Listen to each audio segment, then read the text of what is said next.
Hi, I'm Gemma Gorman. This is my husband Joe, and we are the parents of two children, Orna and Mihal, and we live in West Clare. Mihal was born the 23rd of January 2020. When he was born, we had previously known that there was going to be complications. When he was born, he started having seizures, so he was brought straight into NICU, and they done a battery of tests, and they found out basically that he had a malformation on his head and that the seizures were as a result of this, along with a few other complications as well. When he was 5 days old, we had a referral to Temple Street, had a meeting with a neurologist, and discovered there his condition was life-limiting. We asked the question, how do you mean life-limiting? How long is that? And they literally were like, how long is a piece of string? We just don't know. And he was in hospital for a total of 5 weeks between Holles Street, Temple Street and Limerick, and then we brought him home on palliative care. The fact that we were actually being offered palliative care and that we could come home was huge. So we had the palliative care team involved from the hospital, from Milford Hospice in Limerick, come out to us and liaise with Jack and Jill and the Irish Cancer Society night nurse, and to make sure the fact that Mihal's care was there and that we weren't facing the battle on our own. As for the nurses and people that came in, Mags was here helping us out. Now with Anne, she works for the Irish Cancer Society, so she stepped up in a big way as well. Like we wouldn't have survived without Mags, Anne or Hilary. Like all three of them were fantastic. I was again talking to Anne until an ungodly hour of the morning, and then Anne was like, go to bed. So I only just got myself organised, got into bed, and Anne had taken Mihal down to the room to mind him for the evening, and she came back up to us and she was like, actually, he's really changed. I think now is the time. So we obviously got up and we were with him for the few hours that it took for him to pass away, and then he passed away at 4:20 in the morning in our arms.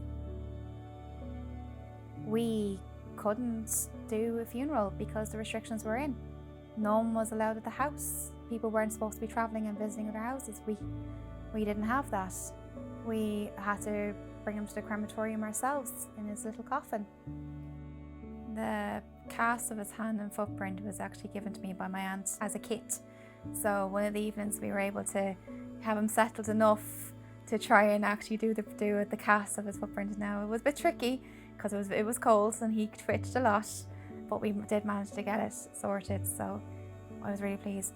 And then I done a bit of research and found a lovely lady out in Kilrush that done teddies, so I had to provide some of his clothing, and she basically took his clothing, was gone for 3 weeks, and came back with a teddy made out of his clothes.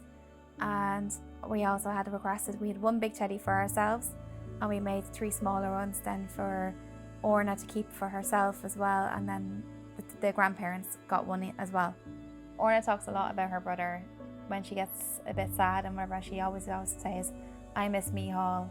And we have pictures, lots of pictures in her room. She's a picture blanket on her bed that has pictures of herself as a baby growing up, and then obviously when she met Mihal, and done a few bits and pieces outside during the restrictions.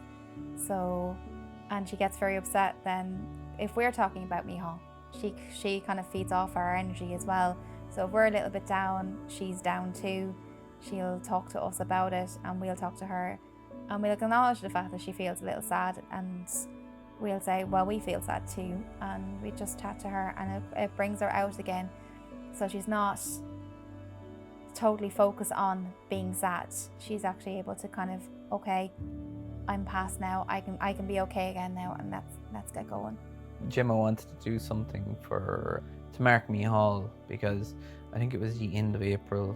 Obviously we'd gone through the entire month, and Gemma just wanted to get out and do something. So she came up with this idea of doing a virtual walk of Route 66.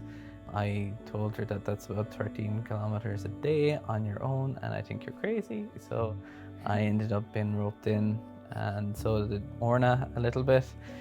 And the plan was to finish on his birthday. Later on, when we kind of started doing it, we said, well, maybe we can do this for charity as well and help the charities that helped us. So like Hughes House, Jack and Jill, the Irish Cancer Society in Milford, we got 18,000. Yeah. So it was 4,500 per charity, which was brilliant. And we finished on his birthday. We did. We took the last few steps into the yard on the 23rd of January. But having palliative care on board for us, it meant the fact that we were able to be a family of 4. We would never have been given that opportunity, to be honest, if they hadn't been there for us.